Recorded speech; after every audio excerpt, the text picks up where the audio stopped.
Hello friends, ఇంటి పూజా గదిలో ఏ దేవుళ్ళ విగ్రహాలు ఉండవద్దో ఈ వీడియోలో తెలుసుకుందాం. వాస్తవానికి ప్రతి ఇంట్లోనూ పూజ గదిలో వివిధ దేవుళ్ళ దేవతల విగ్రహాలు ఏర్పాటు చేసుకుంటారు. అయితే ఇంట్లో ఉండే పూజ గదిలో కొంతమంది దేవుళ్ళను లేదా దేవతల విగ్రహాలు లేదా చిత్రాలను ఉంచకూడదని వాస్తుశాస్త్రం చెబుతుంది. ఇలా చేయడం వలన ప్రతికూల పరిణామాలు ఏర్పడతాయని విశ్వాసం. అటువంటి పరిస్థితులలో ఇంటిలోని పూజ గదిలో తెలిసి తెలియక కూడా కొంతమంది దేవుళ్ళ విగ్రహాలు లేదా చిత్రాలను ఉంచవద్దు.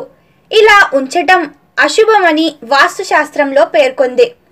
ఈ నేపథ్యంలో ఏ దేవుళ్ళను ఇంటి పూజ గదిలో పెట్టకూడదో తెలుసుకుందాం. కానీ అంతకన్నా ముందైతే మీరు మన ఛానల్ని ఫస్ట్ టైం చూస్తున్నారా? అయితే వెంటనే ఛానల్ని సబ్స్క్రైబ్ చేసుకోండి. పక్కనే ఉండే బెల్ ఐకాన్ని యాక్టివేట్ చేసుకోండి. మీరు అలా యాక్టివేట్ చేయడం వల్ల నేను పెట్టే ప్రతి ఇన్ఫర్మేషన్ వీడియో మీకు ముందుగానే రావడం జరుగుతుంది. చాలామంది వీడియోస్ని చూస్తారే కానీ లైక్ ఇంకా సబ్స్క్రైబ్ మాత్రం చేయరు. మీరు చేసే చిన్న లైక్ అండ్ సబ్స్క్రైబ్ నాకు ఎంతో మోటివేటింగ్గా ఉంటుంది. దానివల్ల ఇంకా ఎంతో ఇన్ఫర్మేషన్ని నేను మీ దాకా తేయగలుగుతాను. దయచేసి అర్థం చేసుకొని ఛానల్ని సబ్స్క్రైబ్ చేసుకోండి. అలాగే ఈ వీడియోని మీ ఫ్రెండ్స్ అండ్ ఫ్యామిలీకి తప్పకుండా షేర్ చేయండి. ఇక ఏమాత్రం ఆలస్యం చేయకుండా వీడియోలోకి వెళ్దాం. శనీశ్వరుడు. హిందూ మతంలో శనీశ్వరుణ్ణి న్యాయ దేవుడిగా భావిస్తారు. చాలామంది కర్మ ప్రదాత శనీశ్వరుడికి కూడా పూజిస్తారు.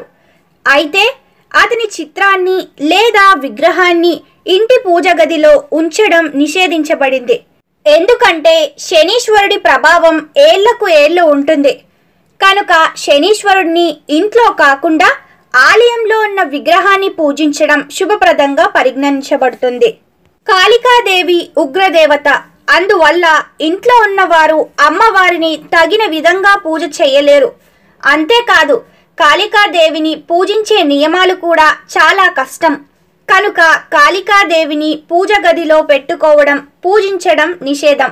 నటరాజ విగ్రహం. చాలా మంది నటరాజ విగ్రహాన్ని ఇంట్లో పెట్టుకోవడానికి ఇష్టపడతారు.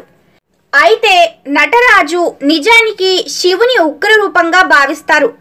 అటువంటి పరిస్థితులలో ఎవరైనా ఇంటి పూజ గదిలో పొరపాటున కూడా నటరాజ విగ్రహాన్ని లేదా చిత్రపటాన్ని ఉంచకూడదు.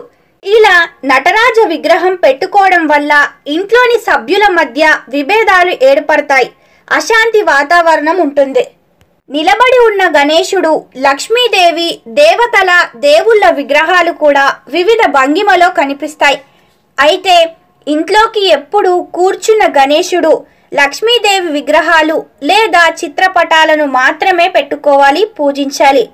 అంతేగాని ఇంట్లోని పూజ గదిలో పెట్టుకునే దేవతామూర్తుల విగ్రహాలను నిలబడి లేదా మరే విధమైన భంగిమలో ఉంచడం శ్రేయస్కరం కాదు. ఇక ఇదండి ఈ వీడియో. ఆగండి, అప్పుడే వెళ్ళిపోకుండా ఛానల్ని సబ్స్క్రైబ్ చేసుకొని వెళ్ళండి. అలాగే ఈ వీడియో మీకు ఎలా అనిపించిందో కామెంట్ బాక్స్లో కామెంట్ చేయండి. Thank you for watching this video.